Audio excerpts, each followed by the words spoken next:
Over the last 24 hours, we've come to realise the true significance and impact of the flooding, not only in people's homes but their livelihoods. We want to reassure Aucklanders that our priority is ensuring Aucklanders are safe, are housed and have access to the essential services they need. When the state of emergency was declared on Friday evening, we were quick to activate supports, including MSD's 0800 support line, which went live at 7 a.m. yesterday morning. The contact centre yesterday answered 1,190 calls. As of 9 a.m. this morning, approximately 480 calls were received. Yesterday, 35 case managers worked to support the contact centre, with 252 Auckland clients helped. Today there will be 70 to 80 case managers supporting the floodline, and additional staff have been made available to support contact centre and other contact channels. Civil defence payments were also activated and so far has seen a high level of uptake, over 1,400 payments to over 740 clients, totalling $307,000 on day one of availability. MSD remain well connected with community providers and are in regular contact with them to ensure they're resourced to support people and whānau. Also with the 3 official Auckland evacuation centres, we have case managers on site that are assisting people not only who are staying there, but that others that are coming in because perhaps they're staying with friends and family, but they need support on site, and they're able to give payment cards and stuff there. ACC have been in the process of contacting their most vulnerable clients and have completed 1,337 calls to clients, and have been working with Whaikaha, the Disabled People's Ministry, to support on-the-ground needs for disabled clients. In terms of housing, I can also confirm that there have been no people already in emergency housing displaced. MSD is continuing to work closely with other government agencies and NGO providers to ensure those already in the temporary housing system are not displaced. The Ministry of Housing and Urban Development has been in contact with community and transitional providers in Tamaki Makaurau and will continue to do so throughout the weekend. Individual housing assessments have been undertaken by the providers, who are reporting the information back to key agencies such as MSD, HUD and TAS to ensure a coordinated response to taking and supporting our most vulnerable in Auckland. There are approximately 20 community housing providers in the region managing over 6,000 properties. While it's still early stages, a very small number of these properties, 14, are currently known to be impacted, and providers have confirmed that the tenants of these properties have their housing needs accounted for. What we saw on Friday was unprecedented, and I acknowledge that there will be a lot of emotions and uncertainty that comes with being displaced, and we've certainly seen that. Michael here at Wesley and myself having been based at the Community Evacuation Centre. There is support available to you, to the people that need support, even for things such as food, bedding, clothing and alternative accommodation. I encourage people to ring the Ministry of Social Development's support line. The number is 0800 400 100. They can call between 8 a.m. and 5 p.m. today. Civil defence payments can also be accessed via the 0800 number. People may be eligible for a payment if they have had to leave home, were already away from home at the time of the emergency and can't return, or if they need help with food, bedding or clothing, and if they can't go to work. 3 civil defence centres have been stood up for those, or official Auckland civil defence centres. There are a number of community support centres that are open, including this one that we're at, for those that need to evacuate and cannot stay with friends or family. The evacuation centres are at St Leonard's Road School, 15 St Leonard's Road, Kelston, Massey University Albany Campus, Sir Neil Waters Theatre, and Manu Tutuku, 32 Riverton Drive, Randwick Park. I really want to reiterate that support and shelter is there for people in whānau in need. And lastly, I want to end with a word of thanks. The true to the resilience of Aucklanders, the last 24 hours has shown we do have each other's backs. It's been so incredibly heartening to see the mammoth community effort firsthand. We've had council workers, we've had government agencies, we've had iwi, we've had civil defence staff, we've had the Red Cross, we've community organisations, volunteers, teachers, school principals, board of trustees members, medical professionals, church and religious leaders, and so many others that have been on the ground supporting people in whānau across Tamaki Makaurau. And to all of those people, I simply say thank you.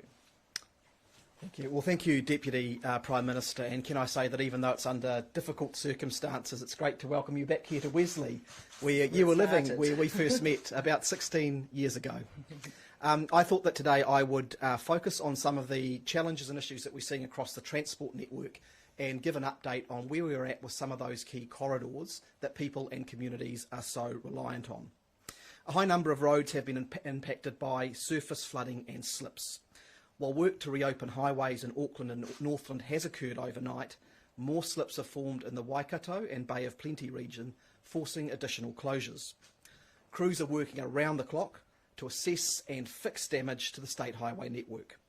The priority now is to ensure the safety of road workers and motorists, as heavy rain is expected this afternoon on the east and south of Auckland and into the Waikato. While there are multiple closures on the state highway network, there are also a number of detours in place for people who still need to travel.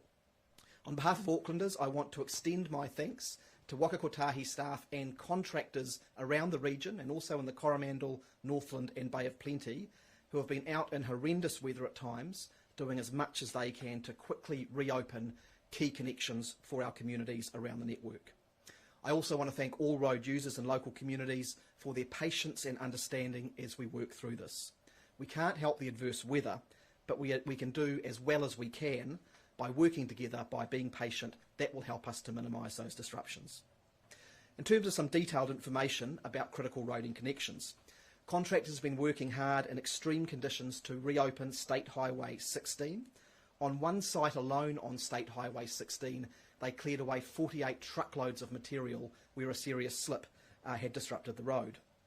State Highway 1 from Puhoi to Warkworth was fully opened overnight and remains with a temporary speed limit in place.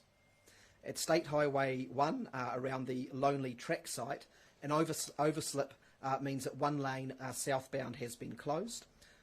It's been fully cleared of debris and the road is now actually fully open.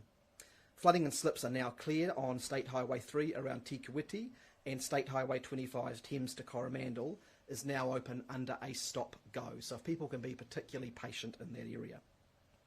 On State Highway 1 over the Brindurwin Hills, a number of trees have come down and sizable slips have closed the highway from the State Highway 12 intersection to Waipu. We have multiple crews and geotechnical teams working to clear the road, and it is expected to be cleared through the day. Work is now being done to assess the network state, areas of risk and anticipated long-term impact for communities and commuters. With the benefit of the work undertaken over the last 2 days and knowledge of the upcoming weather, contingency plans will be put in place. For detailed information on which roads are open, please check nzta.govt.nz or the Auckland Transport website for local road information. Waka Kotahi continue to update their social media channels regularly so people can get the most up-to-date information, and Auckland Transport put an up-to-date table on their website as of around midday today. In terms of public transport, all modes are operating on a Sunday timetable, with an exception for trains, which currently have a block of line in place, and normal operations are expected in most places today. The Northern Busway is fully operational and back to normal speed levels. Across the rail network, the eastern and western lines continue to be the focus of timetable disruptions for Tuesday, given the slips. Auckland One Rail are inspecting all train station platforms for any issues, and the pumping out of Britomart continues, with further updates expected later today. Ferries are a little busier than expected. The first Hobsonville service, which was closed yesterday, it has been sent out, and the only outstanding service not running is to Rakino. No service tomorrow is expected on that one either. Auckland Airport is now back and running for international flights as of 5 a.m. this morning, but the international flight schedule will take some days to normalise. More than 1,000 meals, 500 blankets and hundreds of water bottles and fruit were given to passengers yesterday and last night, and some family and elderly people were accommodated overnight at the Auckland Airport marae. Airport processes will take a little bit longer than usual, and airlines may need to rebook people over the coming days. Auckland Airport is asking for patience as we work to get those systems up and running efficiently. Auckland Airport is also asking that only those with a flight booked and scheduled for today come to the international terminal. Those seeking details about when their flight will be running or trying to rebook should contact the airline directly. In conclusion, can I say that it is clear that there will be long-term impacts from this event on both local roads and the state highway network. We are working very closely together with different agencies across central government and local government and our network partners to understand the impacts and restore connections as soon as possible. We are committed to supporting the region through this recovery and into the future, and will provide all resourcing necessary. Finally, I just want to do a shout out to the amazing team here at Wesley Primary, who, within a matter of hours of the emergency situation becoming clear, opened up the centre to the community.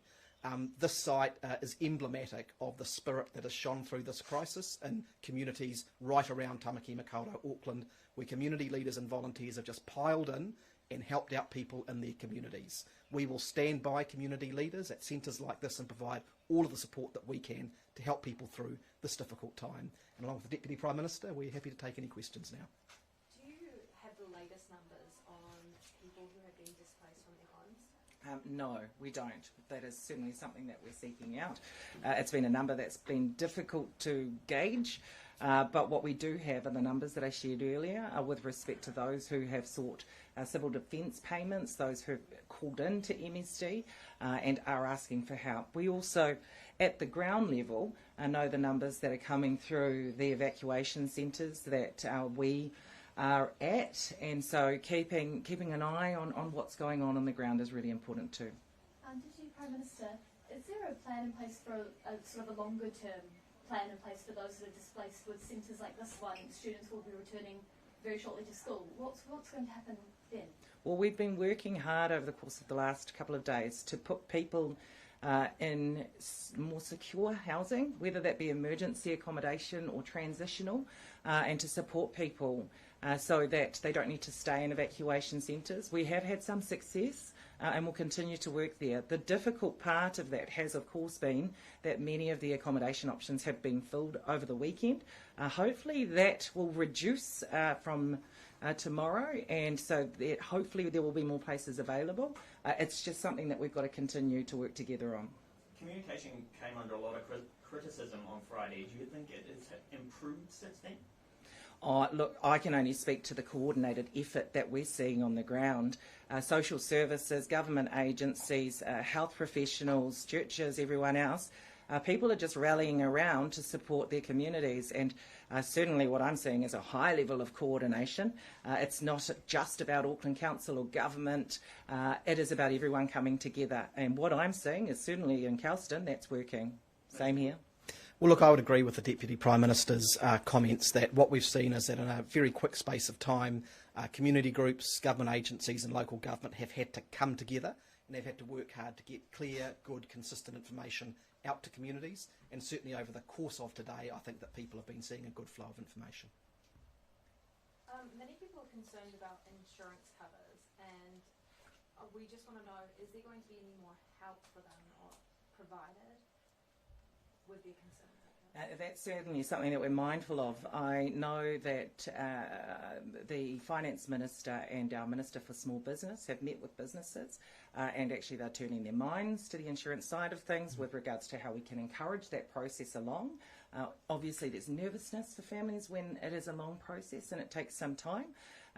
One of the conversations I had today was also around some of our communities and their nervousness with approaching their insurance companies and how they have those discussions. This is where some support will be necessary, and it's something that we need to continue to focus on. Mm-hmm. Look, MPs, ministers have been in contact, obviously, with the insurance sector as well, because this has been a set of questions that have been coming through when we have been out in our communities. One of the key things that insurance companies have relayed to us that it would be good to get out there is that it's really important people take good photos of the evidence of the damage that's occurred to their homes and their properties.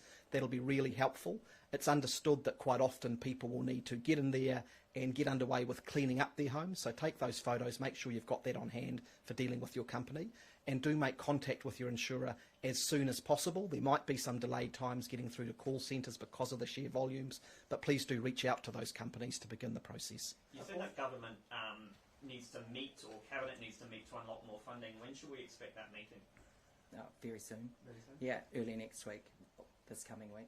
A fourth death has just been confirmed. I was wondering if there was anything you'd like to say about that. Look, I think it's been a traumatic experience, the whole flooding situation for everyone in Auckland, but that's the most horrific part of it, is that we've lost lives. We've only just heard about the fourth life lost, and we don't know the details around that, but clearly alongside every other Aucklander and New Zealander, we share our condolences and sadness with that person's family. Do you have any, do you know exactly how many homes and businesses are without power currently? The last I heard was around 3,000 still in Auckland, and a number of homes that are still without water. My house is one of them. And I know that they're working hard to try and reinstate the electricity and the water. Do you want to add? At the peak, my understanding is around about 24,000 homes that were without power, and as the Deputy Prime Minister said, through the course of yesterday, that was brought down to a few thousand, and I understand that there's been a lot of further work on that today. How much more assistance should Auckland expect from the government? Well, we're not going to put a price or an amount on that right now, but we will be taking the experience of Auckland and what has happened here very seriously. Alongside that, I do want to acknowledge that we have this huge community out there that are putting up their hands and asking us how they can support. And so I think there will be a big mobilisation effort that needs to go on to coordinate those kind offers that are coming forward. But certainly you can guarantee that a priority for our government will be that discussion around what Auckland needs. Look, you can take it as a given that the Deputy Prime Minister, myself and others around the Cabinet table and in the Government caucus are Aucklanders. We know the scale of the damage. We know that we're going to need to stand shoulder to shoulder with communities and local government as we move into a recovery phase. Absolutely. And we'll be doing everything that we can there. Important to note as well that while obviously there's been extensive damage in Auckland, we're also talking about communities in Northland, the Coromandel, and also down in the Waikato and Waipu. They've been extensively hit over the last 24 hours as well. So we'll be working hard to make sure that they've got all the resources they need to recover. Absolutely. And Minister Wood, is there support available for people that rely fully on public transport? Yes, well, we're working closely with Auckland Transport. Obviously, public transport services are delivered by Auckland Transport as the local authority. So we've been working closely with them to make sure that there's good information getting out to Aucklanders. Most public transport services are operating as of today. There might be some localised disruptions depending on particular road closures, but most of them are in place, and that is a real priority because we do know that there are people in our community who are very reliant on those public transport services to access the necessities of life, and we'll continue with working with Auckland Transport on that. Has there been any discussion, going back to the school topic, about schools opening this week? Because they're due to open. Is there any topic of them actually staying closed? Well, I think that the principal at the school where I'm located has been in contact with the Ministry of Education and is having that conversation. The principal was certainly open to a slight delay. That particular school is due to open on Wednesday, but that particular principal and the Board of Trustees have been part of the effort to support the community, and so we'll just see where those conversations land. Mr. Wood, are you currently happy by how Waikotahi is communicating what Aucklanders should be doing right now? Yes, I am. Look, it's been well observed that on the first night of the emergency event, Waikotahi stopped their social media communications at around about 7:30, 7:40 in the evening. I became aware of that and made it very clear to them that they needed to get back out there and make sure that Aucklanders had the information they needed, and they remedied that later in the evening. So once that was dealt with, I have been observing closely, and they are regularly updating that information and also working to coordinate with Auckland Transport. It's important to note we have both state highways that Waikotahi are responsible for and local roads that AT are responsible for. So my office has been in touch not just with Waka Kotahi but AT to ensure that we're getting that information out there so that Aucklanders can plan and be safe on our transport network. If I could just add one additional message to that. People do need to be aware we're still in an emergency. There are still roads where there is serious flooding in place. We're likely to have heavy rain into this afternoon and evening as well. So the advice does remain to Aucklanders that to think carefully about journeys and just take those journeys that you really need to take. If you don't really need to take it, then do think about staying at home. And when you are on the roads, please be as cautious as possible. We want to keep people safe. Kia ora. Thank you. Thanks, everyone. Thank you